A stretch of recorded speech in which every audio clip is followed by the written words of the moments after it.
Welcome back to the channel. This is part 2 of my rankings of all the prospect pools in the NHL. This episode, we're going through prospect pools 24 all the way up to 17. I will jump right back into it. We'll start off with prospect pool number 24, the Edmonton Oilers. This prospect pool is a lot closer to the pools in the previous part, like the Maple Leafs and Vegas and Colorado, than it is the prospect pools in this part, to be totally honest. It's still in that tier below where it's held up by one top-end guy and a few other decent pieces, but beyond that, it's a pretty weak pool still. Obviously, that top piece is Matt Savoy. I am a big fan of his game. Obviously, a smaller forward, got a little bit of run at the NHL level, and we saw what he can do with his speed. I think he's in the perfect position, in the perfect situation to let that speed thrive and to have that skill set thrive in Edmonton. He is a centerman, but I think long-term, a play to put him on the wing with McDavid or Draisaitl once he fully develops will be really, really good for him. I think, again, his speed is his skill. The Oilers need to be able to use that. I think he could be a real good budget asset for them over the next couple of years as they try to continue their championship contention window. After him, you got Sam O'Reilly, who they traded their first-round pick this year for last year to get pick 32 from the Flyers to draft him.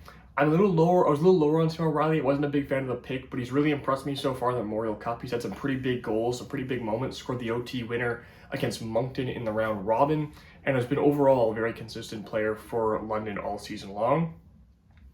Got Emil Vinny, the top goalie in this pool. Vinny's a second-round pick, one of the top goalies last year's draft. He's pretty solid. I didn't have a great year this year, but is still a promising goalie with a good future. I like Bo Akey. He got a little bit of run at the Canadian World Junior team. He's pretty solid. Maxim Berezkin's a top Russian prospect. And then you got Quinn Hudson's one of the UFAs they signed, UDFAs, undrafted free agents from BU in the NCAA. And, betting on the Hudson gene pool is typically a pretty safe bet, it seems. So it'd be interesting to see what he can do in Edmonton. But yeah, it's a pretty top, it's the top heaviness of this pool. The top is really good in Matt Savoy.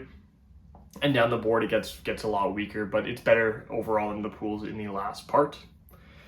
Moving on now to the next pool, and that'll be the LA Kings.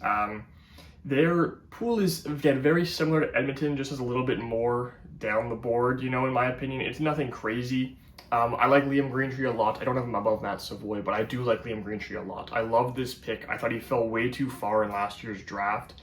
And he's a real talented power forward who's going to fit in so well on the wing of Quinton Byfield or whoever in LA down the line. I think he's a super talented player.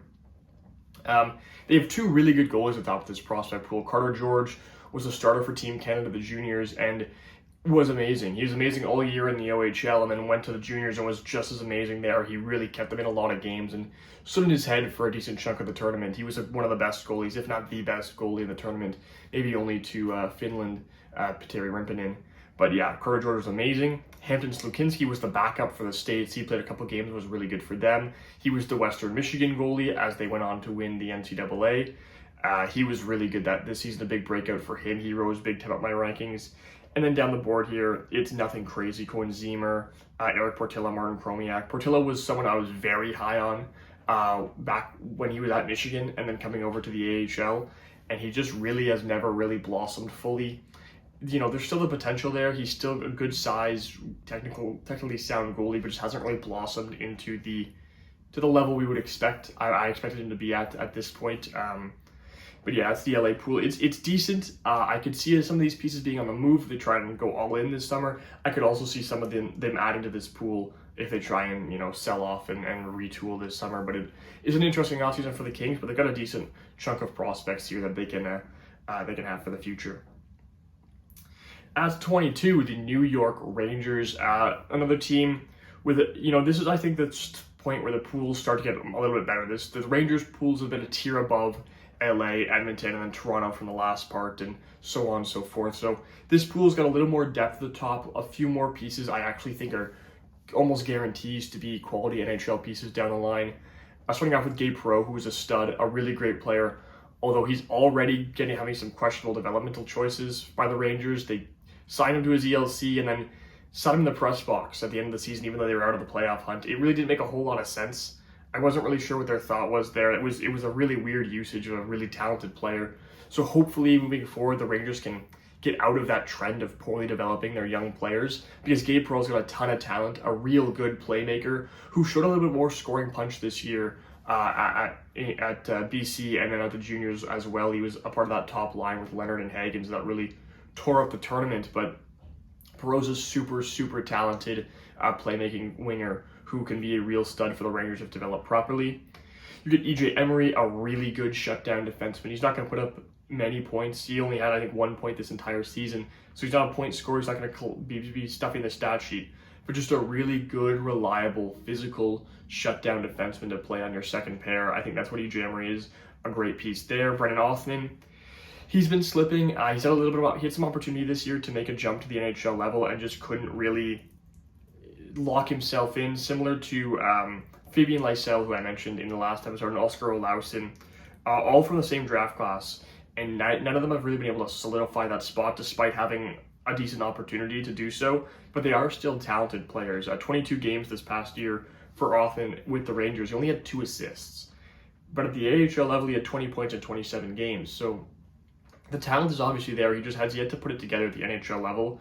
So it's kind of got to be sooner rather than later to keep him as a promising player for the future of the Rangers.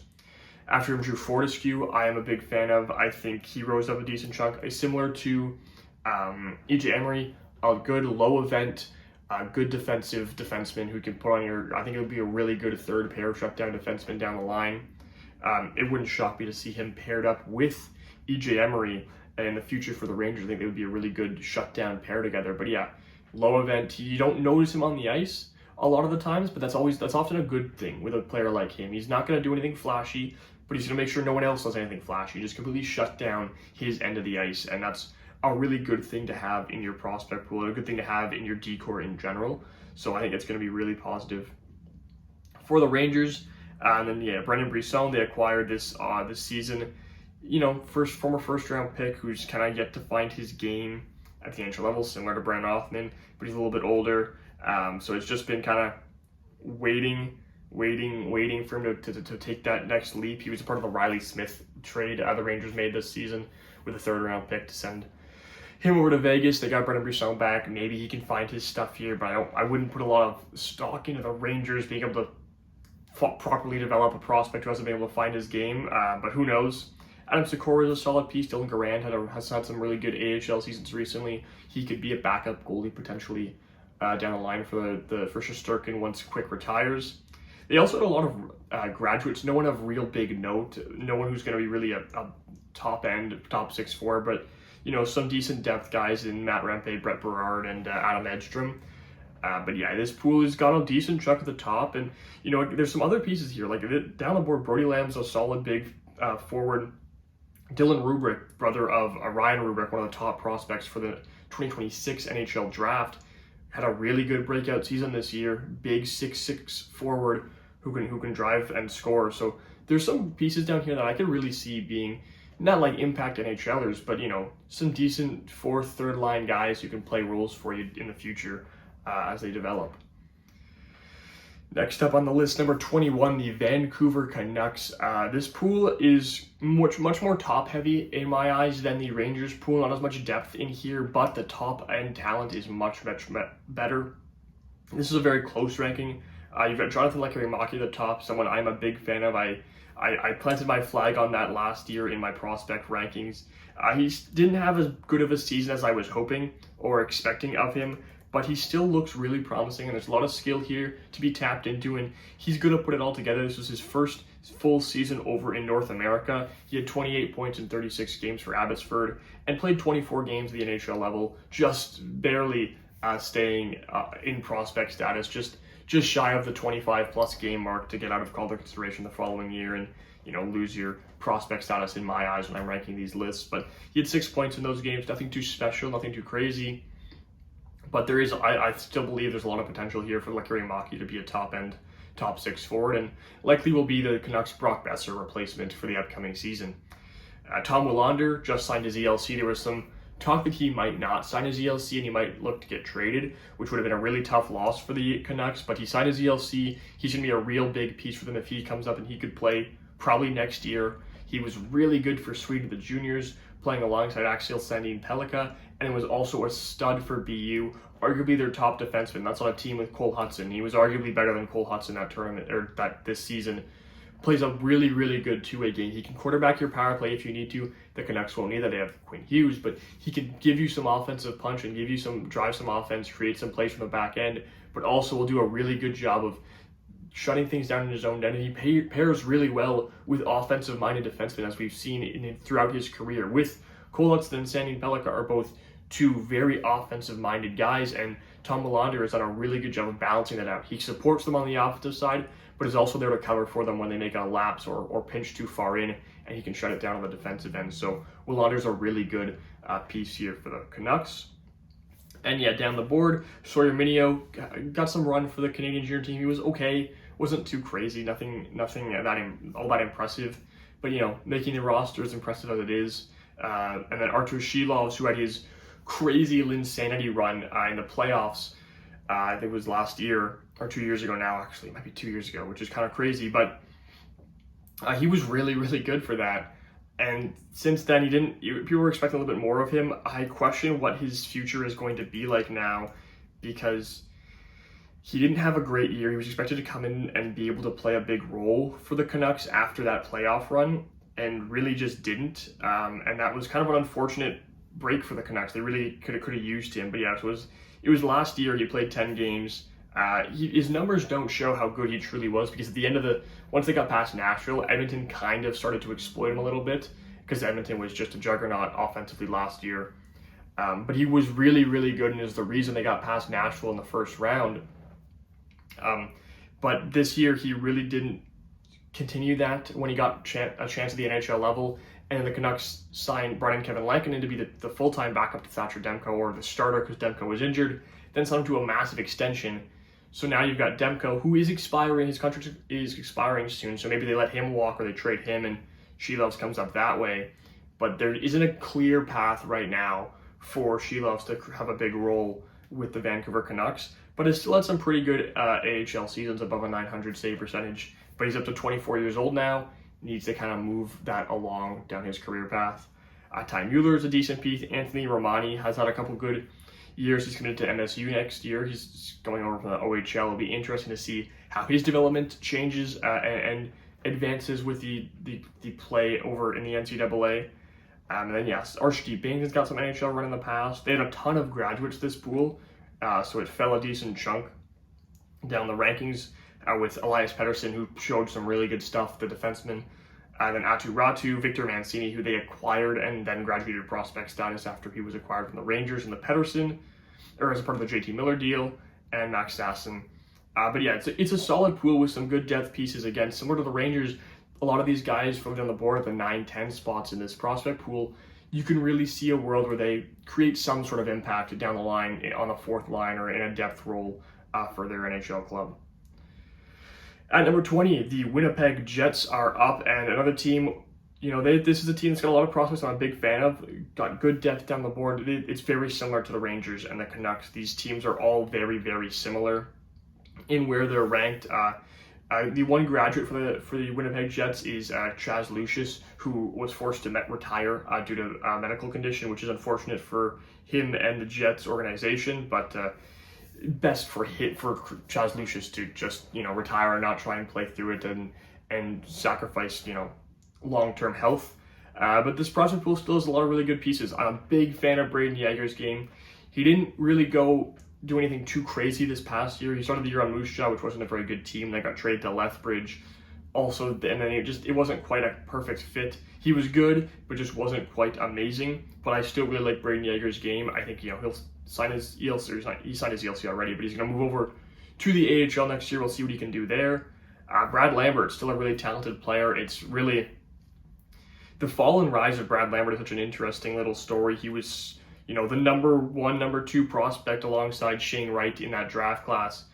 And then, by the time draft day had come, he had slipped well outside the top 5. He was a consensus, top 15 guy maybe, but like in that 10 to 15 range. He fell all the way to 30 for the Winnipeg Jets, and quickly made that seem like a mistake for other teams to pass on him by having a really good year in Seattle. a decent junior tournament, nothing crazy there. And then coming over this past season, like last year, 55 points in 64 games in the AHL, really good season there. This year, he didn't quite match that. He had a much worse year with only 35 points in 61 games. 5 NHL games, couldn't quite solidify a role, but this Winnipeg Jets team had tons of depth, so no shocker that there. Maybe he comes up in the near future with some players on the Jets maybe being on their way out, with like the likes of Nikolai Ehlers being a free agent. Brad Lambert's a good skill option they could bring up, but there is a ton of talent here, and he's really proven his draft fall wrong, and that he should have gone a lot higher in that draft, so I'm a big fan of Lambert. Colby Barlow, good skilled power forward with a good shot. He's a good scoring forward there. Alphonse Friedge has had a good year playing over in the SHL and the Hockey Allsvenskan in Sweden. Their first-round pick from last year, good defenseman there who can play a good two-way game. Elias Salamonson probably comes up and plays some NHL games next year and potentially gets a full season of run in Winnipeg after they, a lot of their defensemen are free agents. He could be a great budget option who I think is pretty close to NHL ready after playing a few full seasons in the SHL and a really good season with 27 points in 55 games in the AHL this past year. Has been a good piece for Sweden at the juniors as well. I like Salamonson a lot. Nikita Chibrikov, good scoring winger who's had some good run in the AHL. Kevin Hees had a really good breakout season. He was drafted last year in one of the mid-rounds and had an amazing breakout over in the OHL. Kieran Walton, solid. Dmitry Reshevsky. Thomas Milic is a name that people might be familiar with the Team Canada teams he was on. He was a really good goalie. He was drafted as an overager. Or I think it was a double overager actually. But that's not, to me, that's not so much of a red flag for goalies because they take a little longer to find their game. So it might not be till they're 20 years old where you really realize they can be an NHL caliber goalie. And then right below him in my rankings is Dominic DiVincenzi's, who's really close with him. Another goalie who was named to a Team Canada junior team but wasn't actually playing on one. But he's also a solid goalie prospect who could be a backup down the line to Connor Hellebuck. At number 19, a team that fell very, very far in the rankings over this past year due to basically the Matt Nemichkov tax off, is the Philadelphia Flyers. I mean, you lose a prospect like Matt Nemichkov, your pool's going to slip way down the list. I mean, he was the best prospect in hockey heading into this season, and, you lose that piece, you're going to slip down. But there's still a lot to like in this prospect pool. A lot of really good top-end guys. Oliver Box had some good years in London. He's going to be coming over soon after this Memorial Cup run. He's playing in Memorial Cup finals on Sunday against that's actually probably the day this is uploading, actually, because I'm recording this on Saturday. But he'll be playing against the Medicine Hat Tigers for the Memorial Cup. Jet Luchenko had a good tournament in Canada at the juniors, all things considered. He was named to the team as a bit of a surprise. Similar to being almost making the Flyers opening day roster and almost being a full-time player for them. They ended up only playing 7 games and getting sent back down. But for Team Canada, really good performance. His speed was really noticeable. Good two-way forward who plays really well in his own end. So I like Luchenko's potential there. Denver Barkey, a real undersized forward with a lot of skill. It'll be interesting to see how he makes the jump to professional hockey after he's with Oliver Bonk in London. It'll be interesting to see that jump because he's very small. That's why he slipped all the way to the 3rd round. But he's put up some numbers in the OHL, so that'll be an interesting development. I'm curious to see how he develops, but there's a lot of skill there if he can let his size not be a factor at the next level. Igor Zavaragin is their top goalie prospect. He's been a good KHL goalie. I had the Flyers taking a goalie in my last mock draft, but I've been looking. I got talked to a few people in the comments about their goaltending prospects. I decided to look more into Zavaragin. He's had some really good KHL numbers, and looking a little more deeper into it, he is probably there's a good chance he could be a goalie of the future for them. Playing for St. Petersburg, he had a .912 save percentage in the KHL. That's the top KHL team, or one of the top KHL teams, and he was their starter and played really well. So maybe I've been sleeping on him. I rose in a little bit of my rankings after re-diving into him, and this could be the goalie of the future. So there's some potential there. Carson Bjarnason, former 2nd round pick, who had a good season at the WHL level. He should be coming over to the AHL in the coming either this year or next year to try and continue his development there, but some promising stuff for him. Alex Bump he's a draft pick who they signed this season off of the Western Michigan team that won the NCAA title, the Frozen Four. He was really good for them. He's a great shoot first forward who he'll fire him. He'll just shoot the puck at like nobody's business. He's a great scorer. I believe there was a game in one of the Frozen Four games. He had like 9 or 10 shots halfway through the third period. Like he just shoots the puck like nobody's business. He's got a great shot, but he uses it a lot. Nikita Kurbenkin, they acquired it was part of the Scott Laughton return from the Maple Leafs, who got a little bit of NHL play time with the Leafs before getting traded. He looked decent. Could be a solid middle sixer down the line, maybe. Timo Tuomala has had some really good AHL numbers, but he's up to 22 years old. We'll see if he can make the jump. And then they also lost Emil Andre, who's been a full-time bottom pair defenseman for them, and Oli Lixell, who's been one of their top AHL performers who then got a decent bit of run at the NHL level this past season. But there's a lot to like in this Philadelphia prospect pool. The big reason they slipped down is because they lost the top-end guy. They don't have... Oliver Bonk's a great prospect, but he's not that elite level of prospect for those elite level pools. They'll probably rise right back up by the time next year's season starts because they'll have a top pick this year, along with 2 other first-round picks to help not only get the top end back to the top end, but really round out this pool down the board here. So the Flyers will be on the rise back up to the top after this NHL draft, no doubt in my mind. And then we got 2 big risers at the final 2 spots here, starting at number 18. We got the New Jersey Devils. Not a ton of big additions. It's just been more so guys who have broken out and more guys that I've started to pick up on and notice. And it's also just been a consequence of they didn't lose anyone. Nobody graduated out of their prospect pool. They didn't trade anyone away. And all the prospect pools around them seem to get a little worse. So just rising by the nature of everyone else falling. But Anton Silayev, big, good skating Russian defenseman. It's pretty straightforward. He's going to be a stud at the next level. Seamus Casey is a really interesting case. I love Seamus Casey's game. He played almost full time at the NHL level when the Devils were dealing with injuries at the start of the season, and was really, really good. They opted to send him back down, which was an interesting choice. I'm not sure I agree with, but the Devils almost have too many defensemen, and they keep trading and signing new ones, and I don't really get where they're going with it. They signed like Jonathan Kovacevic to a long-term $5 million a year deal this trade deadline. And I was like, why are you, like, I don't understand why they're doing all this, because they already have Simon Nemec, who's unhappy with his role in the team, who was the former 2nd overall pick. And you have Seamus Casey, who, fit in perfectly well as a beautiful defenseman for you at the NHL level. He had 8 points in 14 games while being a +3 as a defenseman, a rookie defenseman. He's a really talented player, and again, for some reason, they didn't want to bring him up. They didn't want to bring him up full time, and they keep signing and trading for new defensemen, and it's like, where are you going to slot in all these young defensemen you keep drafting? Because you have Nemec, who's unhappy, you have Casey, and you also have Silayev, who's going to come over eventually. Where are you going to put all these guys? So I really hope they find a spot for Casey, because he's really talented. Mikhail Yegorov, who was the BU goalie this year, was amazing, a real great goalie prospect there. One of the top ones in the league, near that top 10, top 15 range in terms of goalie prospects for me. I'm a big fan of Yegorov. He had a really, really good breakout season this year. I mean, what's not to like about a 6'5" goalie who can move? Like, he was so stout for Boston.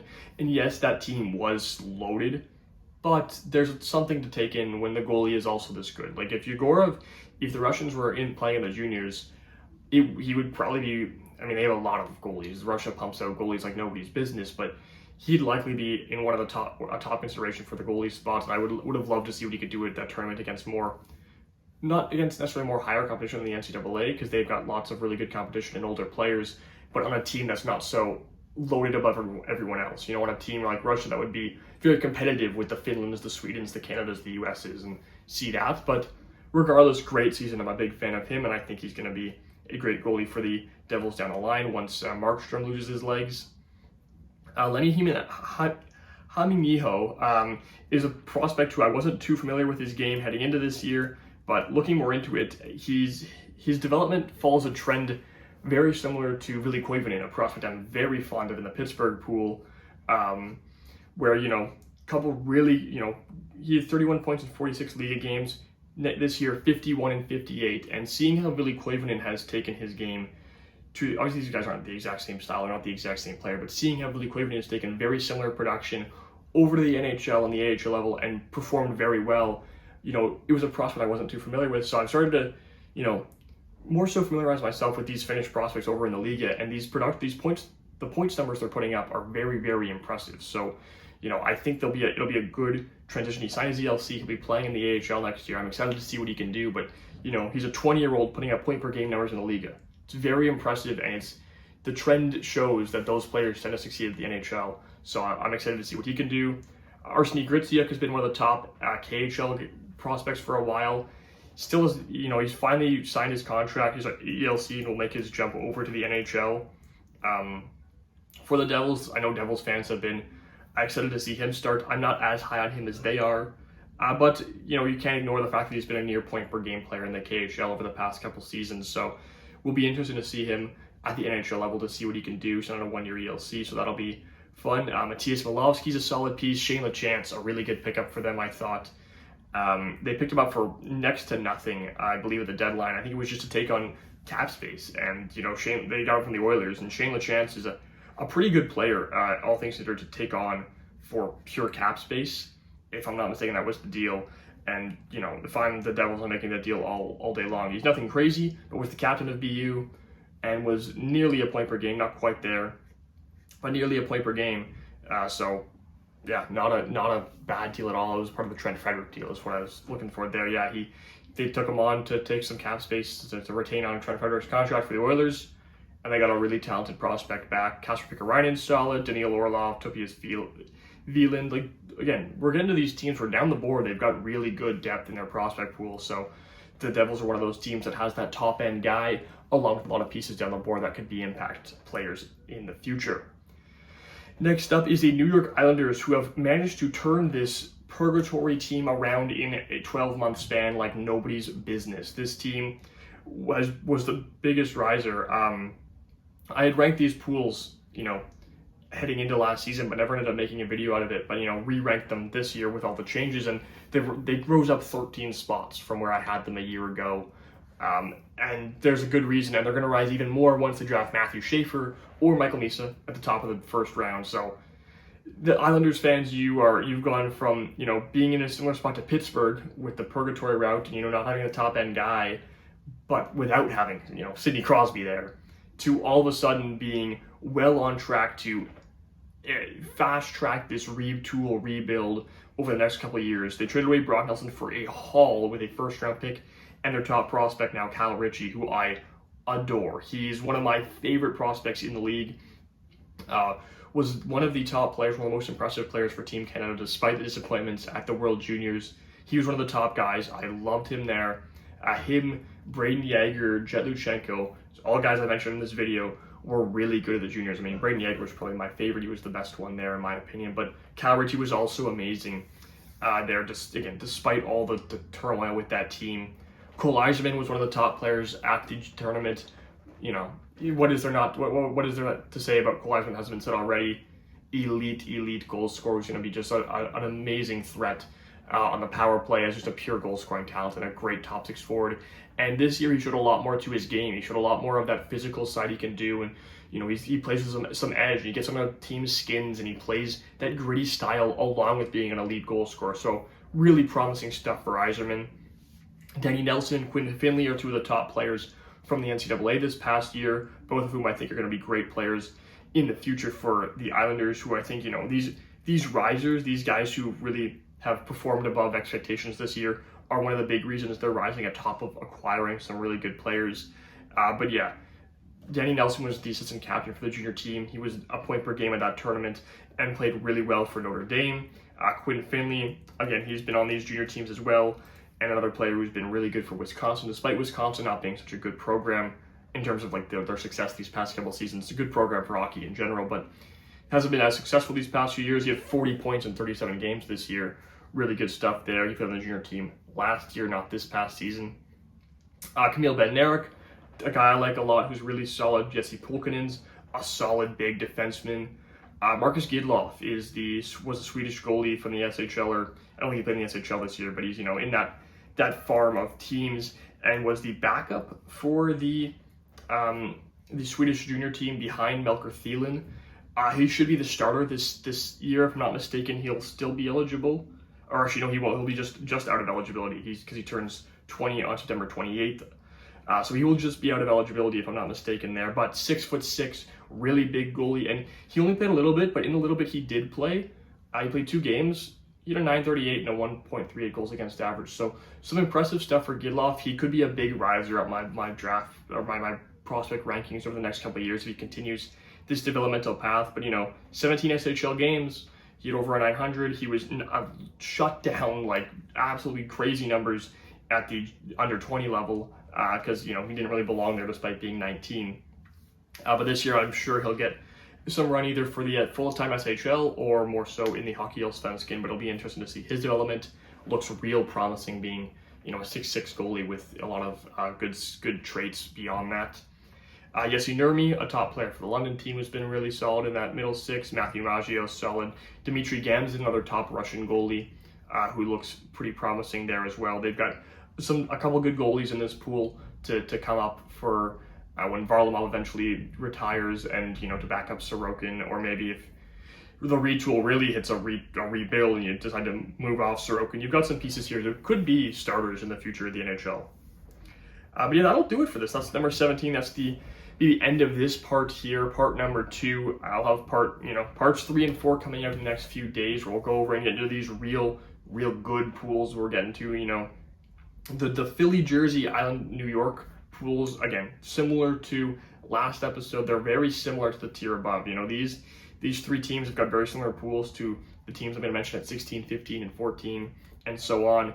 And, down at the bottom, Edmonton and LA, they're much more closer to the first episode. And that's sort of this tier of pools, this 8 teams, is very interesting to me because it's the biggest disparity in an 8-spot range, in my opinion. Going from 24 to 17, the Islanders to the Oilers is the biggest disparity in terms of prospect pool talent that will go through in any of these 8 parts. 8 through 1, comparable. 9 to 16, comparable. 25 to 32, comparable. But 24 to 17, they're not comparable at all. They're very, very vastly different because we hit that tier break where, you get off the contenders who just sell all their prospects into these retooling, middling teams who have good prospect pools, good depth, or just good top end and some decent depth. So really good pools here, some really good players, and we're starting to get into some of these good top end teams that we'll get into in the next episode. So be sure to stay tuned for that. And again, comment your thoughts down below, comment your opinions on these teams, on the rankings of the prospects within the teams, and if you think your team is too high or too low or hasn't been mentioned yet, stay tuned for more. Be sure to subscribe, like, and comment, and I'll catch you in the next one.